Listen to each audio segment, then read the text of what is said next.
এরপরে নিজের নফসের সাথে নিজের নফসের সাথে ন্যায় বিচার করতে পেরেছি কিনা, নিজের সাথে নিজের হক, নিজের যেটা হক সেটা দিতে পেরেছি কিনা। কারণ সালমান রাদিয়াল্লাহু এবং আবু দারদার সাথে যে ঘটনা ঘটেছিল আপনারা জানেন, দুইজন সাহাবীর ক্ষেত্রে, সহিহ বুখারী এবং মুসলিমের হাদিস। আবু দারদা রাদিয়াল্লাহু সারা প্রতিদিন তিনি সিয়াম রাখতেন, সারা রাত তিনি সালাত আদায় করতেন। সালমান রাদিয়াল্লাহু আসলেন, যেহেতু তাদের মধ্যে মুআখা ছিল, মাতৃত্ব বন্ধন করেছিলেন আল্লাহ রাসূল সাল্লাল্লাহু আলাইহি ওয়াসাল্লাম। সালমান রাদিয়াল্লাহু এসে তার স্ত্রীকে দেখছেন, পর্দার আয়াত নাজিল হওয়ার পূর্বের ঘটনা, মলিন হয়ে বসে আছেন। তো বলছেন, মা শানুক, তোমার এই অবস্থা কেন? তো উনি, তার স্ত্রী তখন বলছেন, আখুক আবু দারদা লাইসা লাহু হাজাতুন ফিদ দুনিয়া, তোমার ভাই আবু দারদার দুনিয়াতে কোনো প্রয়োজনই নাই, শুধু ইবাদত নিয়ে সে ব্যস্ত, দুনিয়ার কোনো কিছুর দিকে সে খেয়াল করে না। আবু দারদা বাড়িতে আসলেন, খাবারের ব্যবস্থা করা হলো মেহমানের জন্য, সালমান রাদিয়াল্লাহুর জন্য। সালমান রাদিয়াল্লাহু এবার আবু দারদাকে বলছেন, আপনিও খান। উনি বলছেন, আনা সাইম, আমি তো সিয়াম আছি। তা সালমান রাদিয়াল্লাহু নাচর বান্দা বলছেন, মা আনা বিআকলিন হাত্তা তাকুল, তুমি না খেলে আমি খাবো না। আর তুমি তো ফরজ সিয়াম না, এটা তোমার নফল সিয়াম, তুমি প্রতিদিনে সিয়াম রাখো, সিয়াম ভাঙতে তোমার সমস্যা কোথায়?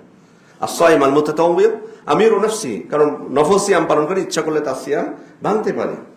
সিয়াম ভাঙো, তুমি খাও, আমি খাবো তবে।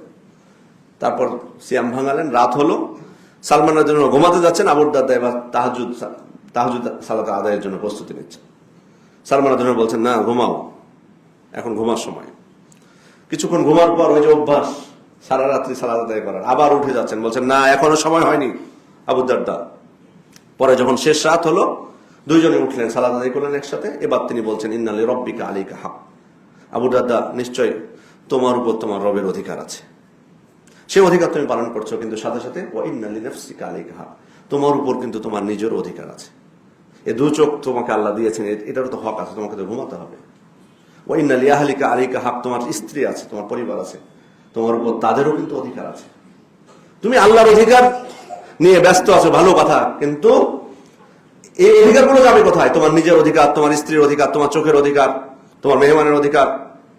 ফাআতি কুল্লা যী হাক্কিন হাক্কা, অতএব প্রত্যেক হকদারকে তাদের হক ফিরিয়ে দাও, তাদের হক দাও। তাহলে এখান থেকে বোঝা যাচ্ছে প্রত্যেকটি হকের ক্ষেত্রে, নিজের ক্ষেত্রে আমরা নিজেকে নিয়ে কতটুকু, নিজের নফসের যে খাবার সেটা কতটুকু দিতে পেরেছি, নিজের শরীরের ক্ষেত্রে কতটুকু যত্নবান হতে পেরেছি, সেটা ন্যায় বিচার করতে পেরেছি কিনা।